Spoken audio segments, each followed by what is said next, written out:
me ocuparé de dos asuntos que tienen una relevancia indudable en la discusión de género, pero que están prácticamente ausentes en los documentos programáticos. Me refiero, como quizá ya lo imaginan, al matrimonio igualitario y a la despenalización del aborto.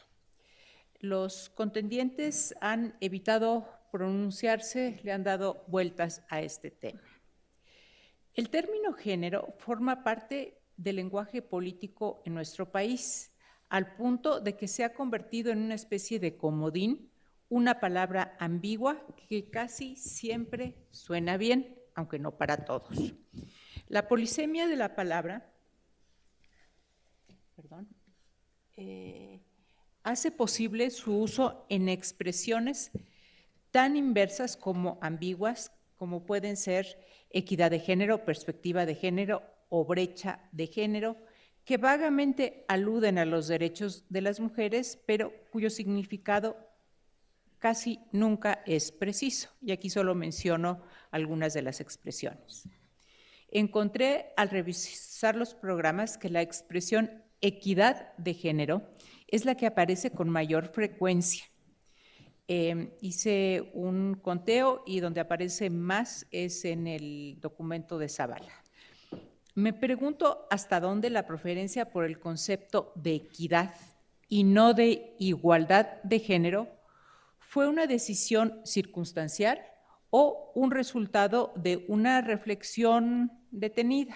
En ese caso, la decisión desestimó las críticas que se han hecho a la noción de equidad de género.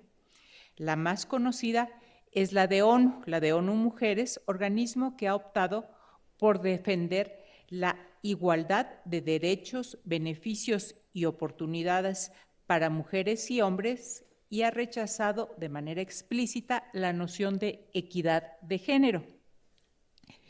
Porque equidad de género, si bien aspira a un trato justo para mujeres y hombres, deja a la interpretación los términos de esa justicia.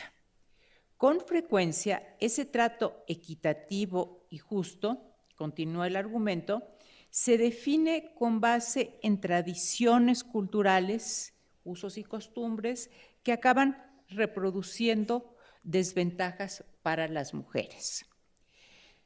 La noción igualitarista, esto también hay que decirlo, no evita reconocer las necesidades y los derechos particulares de las mujeres y de los hombres. Por ejemplo, el transporte público segregado para las mujeres, que ya es una realidad cotidiana en la Ciudad de México, o la protección laboral durante el embarazo y la lactancia, temas que, por cierto, no aparecen en ninguna de las plataformas, salvo en la de Zavala y muy de pasada. Solo una de las plataformas, la de la coalición PRI, Verde, Nueva Alianza, utiliza la frase igualdad de género, pero no hay elementos para saber si se hace de manera consistente. La brecha de género es la distancia entre hombres y mujeres que se expresa en un indicador, por ejemplo, en materia salarial. La eliminación de esta brecha es uno de los temas presentes en las plataformas de coaliciones y candidatos. Los 5 programas declaran su compromiso al respecto, pero ninguno de ellos profundiza en la manera de lograr esta meta. La igualdad salarial entre hombres y mujeres, por cierto, está presente en la legislación laboral desde la Constitución de 17, la Ley Federal de Trabajo, y ha sido reiterada por las diversas convenciones internacionales. Las plataformas tampoco mencionan ni se detienen en el combate a la discriminación laboral hacia las mujeres en los distintos tipos de trabajo. Solo la candidata independiente Zavala menciona el tema de los derechos de las trabajadoras del hogar, asunto que está ausente en todas las plataformas, incluida la de la coalición PAN, PRD, Movimiento Ciudadana, que postula las candidaturas de Patricia Mercado y Marta Tagle al Senado y a la Cámara de Diputados, respectivamente, y que han hecho de los derechos de las trabajadoras del hogar una de sus principales banderas de campaña. La campaña #NoEsNormal en Twitter de las candidatas de esta coalición, que se llaman Mujeres con Anaya, puso sobre la mesa de discusión algunas de las formas más flagrantes de discriminación hacia las mujeres, pero es lo único que yo he visto de manera consistente. De la misma manera, a su vez, la plataforma de Zavala es la única que contempla las múltiples desventajas que enfrentan las mujeres en los distintos tipos de trabajos que desempeña. En las otras plataformas, como que hay una idea de que las mujeres pues solo son víctimas de violencia o solo son trabajadoras, pero se entiende algo así como trabajadores manuales. No hay ninguna referencia, desde luego, al desempeño de las mujeres o al género en políticas de cultura o de ciencia, por ejemplo.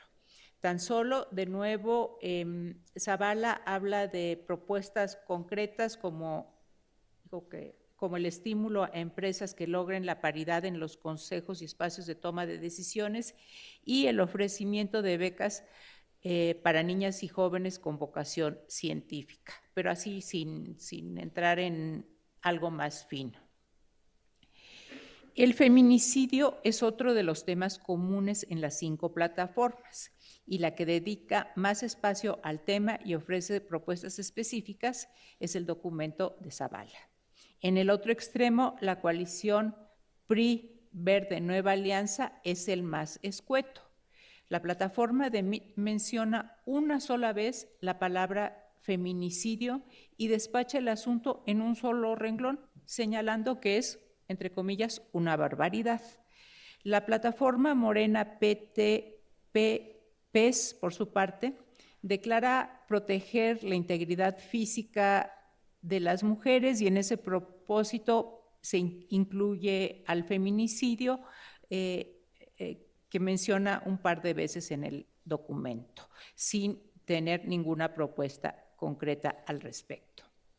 La paridad de género en la integración del gabinete tomó fuerza en la discusión electoral a partir de que López Obrador dio a conocer que su gabinete estaría formado por la mitad de mujeres y la mitad de hombres, algo novedoso en México y que llamó la atención de la opinión pública.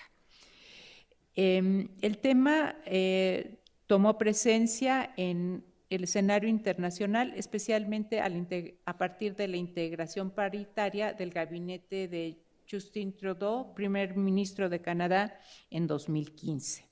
Los otros candidatos no han anunciado los nombramientos que harían de obtener el triunfo, pero Zavala designó un consejo político que también es paritario.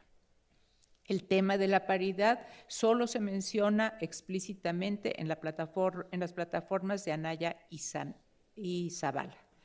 Conviene recordar que la conformación paritaria de las candidaturas propuestas por los partidos se estableció en México apenas en 2014 y su efecto se ha dejado de sentir en el significativo aumento de la proporción de mujeres en el Congreso. También en el caso de que recientemente estuvo en la prensa, de los hombres que se hacían pasar por mushes, por este tercer género de Oaxaca, para cubrir la cuota de género y que fueron señalados y perdieron el derecho a ser candidatos. Es decir, no existe una normatividad respecto a la integración de los gabinetes en el Poder Ejecutivo, sino que se trata de un mensaje político que tuvo relevancia a partir de los nombramientos de López Obrador.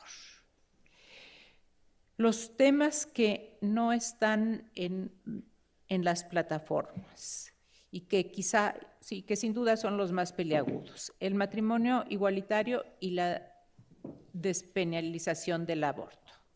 Con respecto al primer tema, todos los candidatos han declarado que van a respetar la ley, lo que significaría atenerse al artículo 1 de la Constitución, que establece la no discriminación por ninguna condición, incluida la preferencia sexual, y que también atenderán las determinaciones de la Suprema Corte de Justicia, que han declarado la inconstitucionalidad de las acciones que buscaron reconocer como válido solo a los matrimonios heterosexuales. La revisión de las plataformas y páginas de las coaliciones reveló que tan solo uno de los candidatos, y esto es una sorpresa, ha expresado textualmente que los derechos de las minorías no se votan. El candidato es Jaime Rodríguez. Sin embargo, como gobernador de Nuevo León, el Bronco se opuso al matrimonio igualitario. En otros momentos, sus declaraciones han sido como que cada quien haga lo que se le dé la gana, porque se trata como de reducir al Estado y ya. Con excepción de Anaya, que ha declarado respetar las determinaciones de la Suprema Corte de Justicia y el derecho a la no discriminación por preferencia sexual, los demás candidatos y la candidata han sido muy cautos frente al tema. Todos han dicho de manera general, de nuevo, que serán respetuosos de la ley.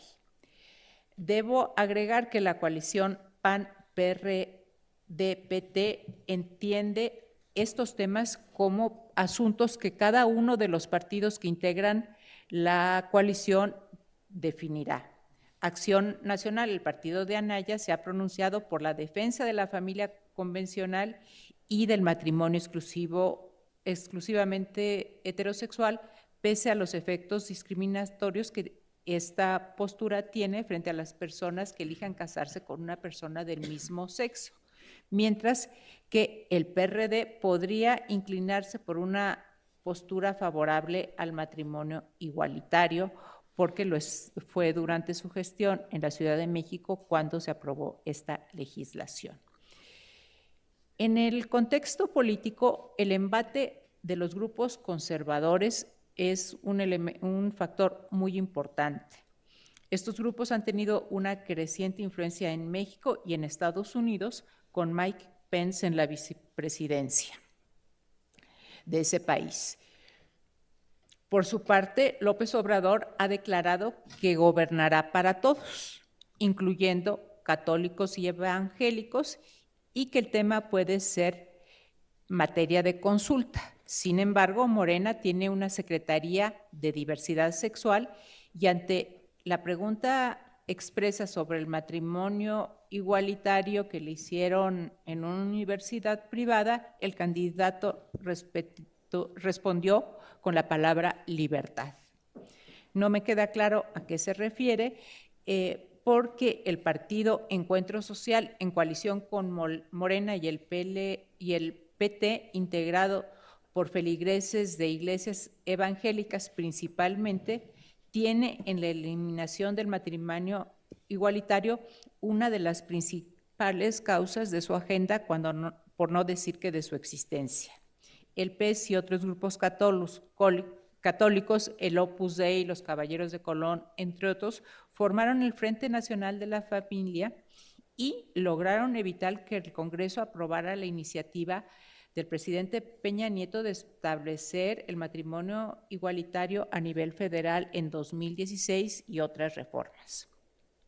Mid, candidato de la coalición PRI-Verde Nueva Alianza, ha sido contundente en expresar su distancia con el matrimonio igualitario.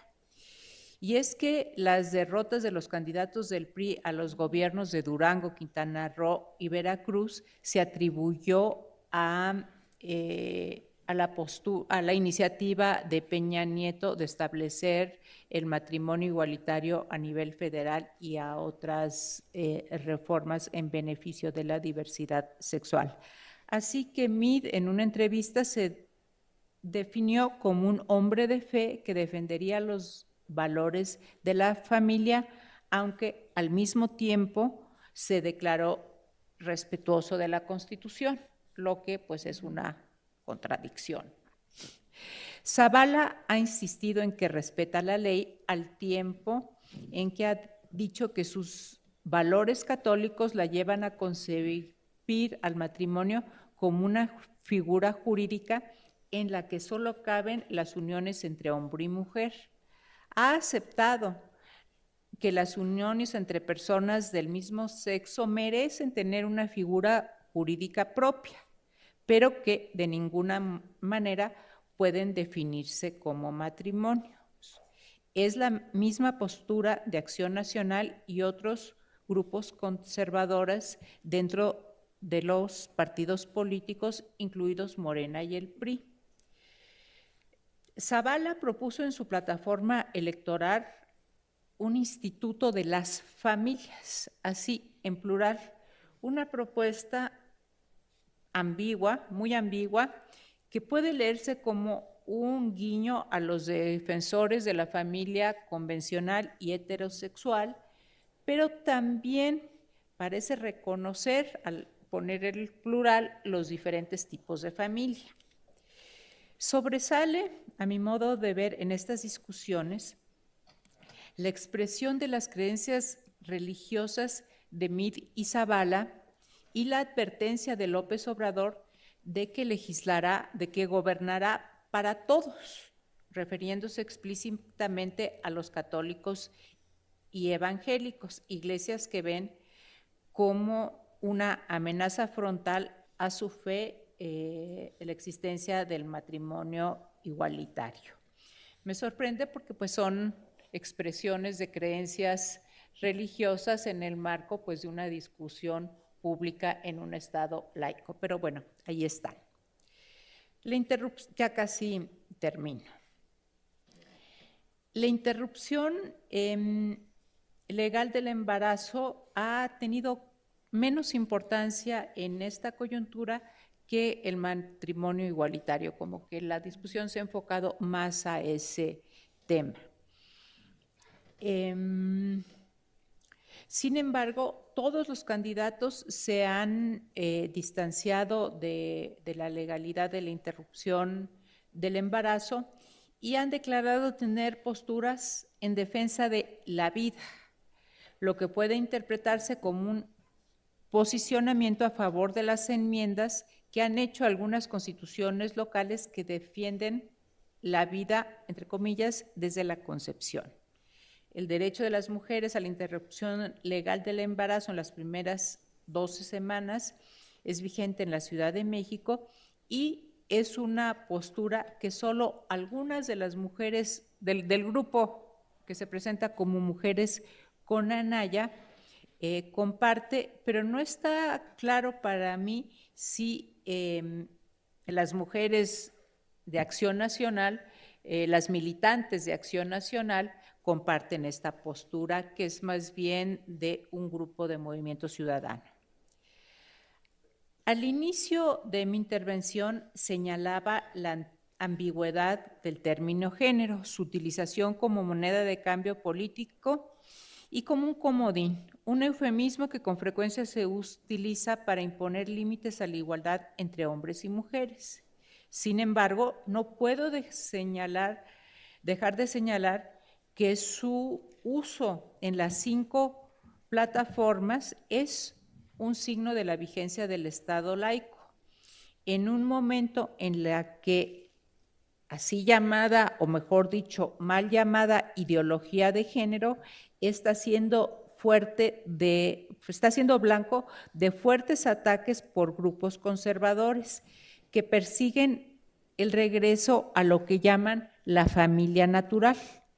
Con argumentos pseudocientíficos reclaman una vuelta a una naturaleza así como de, pues no sé, de la etapa de las cavernas, que no es otra cosa que el restablecimiento de una jerarquía de género, el fortalecimiento del poder de los padres y maridos en la familia y de los políticos en los cotos masculinos de poder que persisten en todos los ámbitos de la República.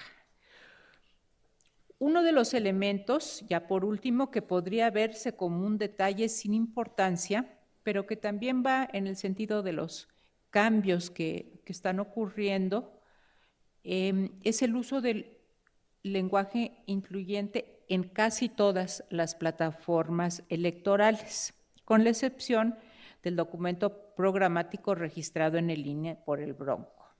En todas las demás hay un esfuerzo profesional por evitar las formulaciones androcéntricas que han sido la regla en el discurso político, pero sin caer en reiteraciones innecesarias como eso de ciudadanos y ciudadanas o aquella frase tan colorida de un expresidente de chiquillos y chiquillas.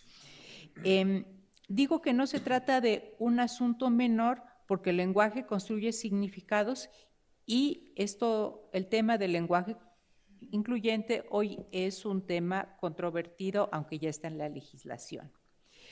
Para concluir, diré que el género impregna sin duda las percepciones de las propuestas y de los contendientes. Ha sido insuficientemente analizado, queda así como es el punto 7 de casi todas las plataformas electorales, antes era el punto 18, o sea que no, ahí hay un cambio, pero las discusiones sobre electorales suelen soslayar su importancia. Muchas gracias.